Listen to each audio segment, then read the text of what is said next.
भारत के संविधान की शुरुआत उद्देशिका से होती है, प्रस्तावना प्रेम्बल से होती है।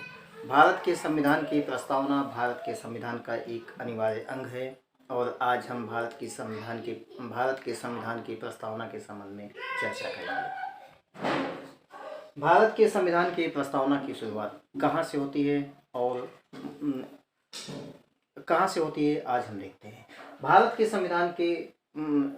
के संविधान की प्रस्तावना की शुरुआत होती है हम भारत के लोग, यानी जो कि डेमोक्रेटिक सिस्टम, लोकतांत्रिक शासन पद्धति की ओर संकेत करता है। संविधान को भारत के नागरिकों के लिए समर्पित किया गया है और इस संविधान की प्रस्तावना हम भारत के लोग से होती है। तो चलिए देखते हैं भारत की संविधान की प्रस्तावना क्या है।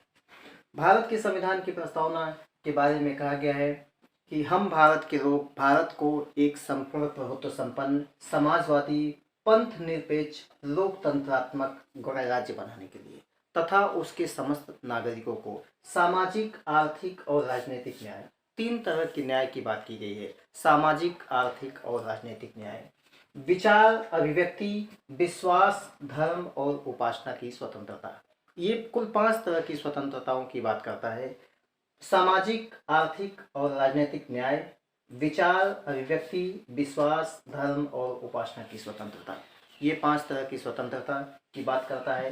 प्रतिष्ठा और अवसर की समता प्राप्त कराने के लिए संविधान प्रतिष्ठा और अवसर की समता भी प्राप्त कराएगा। प्रतिष्ठा और अवसर की समता प्राप्त कराने के लिए तथा उन सब में व्यक्ति की गरिमा और राष्ट्र की एकता और अखंडता को सुनिश्चित करने वाली बंधुता बढ़ाने के लिए दृढ़ संकल्प होकर अपनी इस संविधान सभा में आज तारीख 26 नवंबर 1949 को एतद द्वारा इस संविधान को अंगीकृत, अधिनियमित और आत्मार्पित करते हैं। इस संविधान की प्रस्तावना में एक चीज और देखने वाली बात है कि भारत के संविधान के 42वें संविधान संशोधन द्वारा 42nd अमेंडमेंट के द्वारा संविधान की प्रस्तावना में पंथ निरपेक्ष, समाजवाद और अखंडता, इन 3 शब्दों को जोड़ा गया है। मूल संविधान की प्रस्तावना में ये तीनों शब्द नहीं थे और संविधान में संशोधन करके इन 3 शब्दों को 42वें संविधान संशोधन द्वारा जोड़ा गया है, जिसको हम पंथ निरपेक्ष, समाजवाद और अखंडता, इन 3 शब्दों को जानते हैं। तो एक बार हम फिर से देखते हैं कि संविधान की प्रस्तावना क्या कहती है।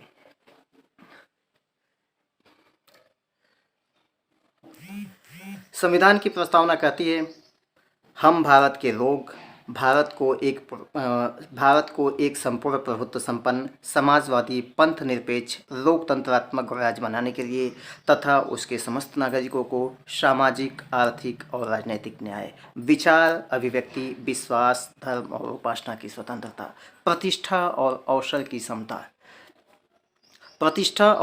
की समता प्राप्त कराने के लिए तथा उन सब में व्यक्ति की गरिमा और राष्ट्र की एकता और अखंडता सुनिश्चित करने वाली बंधुता बढ़ाने के लिए दृढ़ संकल्प होकर अपनी इस संविधान सभा में आज तारीख 26 नवंबर 1949 को एतद द्वारा इस संविधान को अंगीकृत, अधिनियमित और आत्मार्पित करते हैं। तो ये है भारत के संविधान की प्रस्तावना।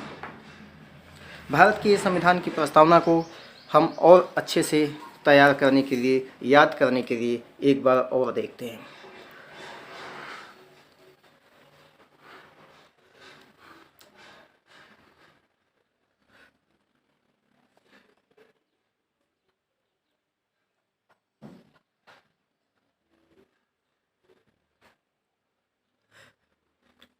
ये है भारत के संविधान की प्रस्तावना।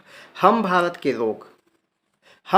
लोग भारत को एक संपूर्ण प्रभुत्व संपन्न, समाजवादी, पंथ निरपेक्ष, लोकतंत्रात्मक गणराज्य बनाने के लिए तथा उसके समस्त नागरिकों को सामाजिक, आर्थिक और राजनीतिक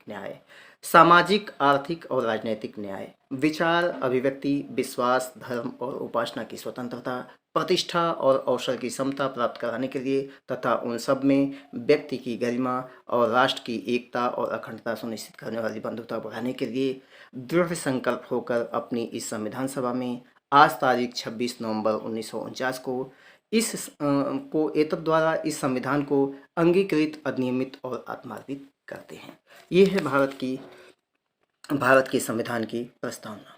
we the people of India having solemnly resolved the constitute India into a sovereign, socialist, secular, democratic republic, and to secure to all its citizens justice, social, economic, and political, liberty of thought, expression, belief, faith, and worship, equality of status and opportunity, and to promote among them all fraternity, assuring the dignity of the individual and the unity and integrity of the nation in our constituent assembly, this 26th day of November 1949, to hereby adopt, enact, and give to ourselves this constitution।